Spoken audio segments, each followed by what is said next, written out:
Hello po sir, good afternoon. Gagawa na po ako ng university.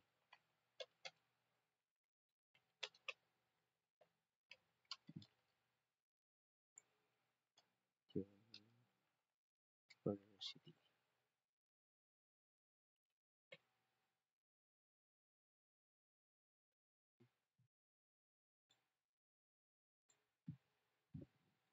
Okay na po.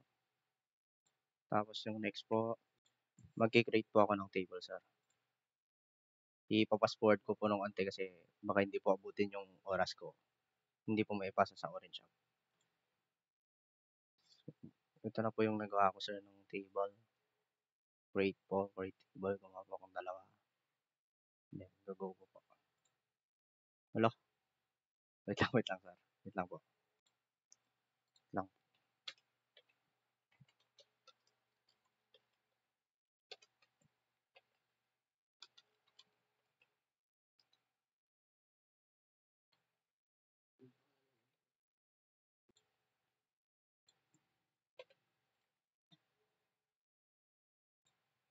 Ayun.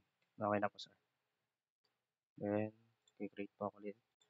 Then, magki-create po ako ulit ng student table po. Gawa lang po ako saglit. So, ito po yung nagawa ko, sir. Tama ba? Tama. Ay, yung use na naman. Use. University.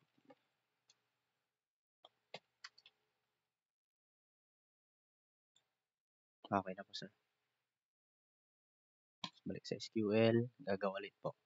Lang po, sir. Pinapasword ko po yung iba kasi hindi po abot yung time ko, sir, kapag hindi po kasi may pasa sa orange app, sir, kapag pag mahaba po masyado yung oras. Gawa lang po ako ulit. Sa na po ako, sir, mag-i-input na po ako ngayon. Wait lang po, wait lang. So, ito po yung nailagay ko na, sir. Input po ako. And use. Ay, nakalagay na ata to sa university.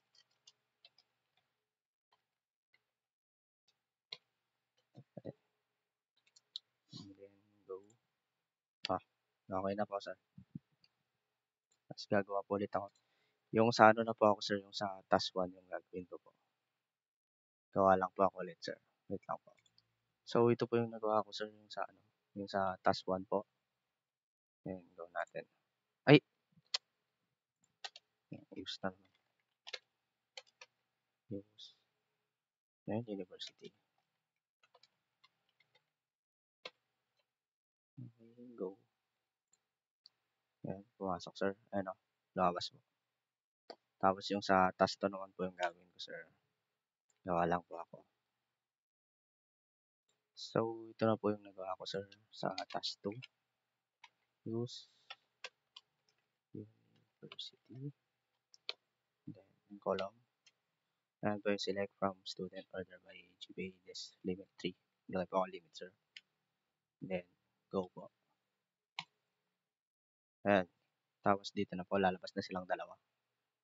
Punta ko po university. And ito na po. Ito na yung output ko, sir. So, yun lang po. Bali yun lang. Thank you po.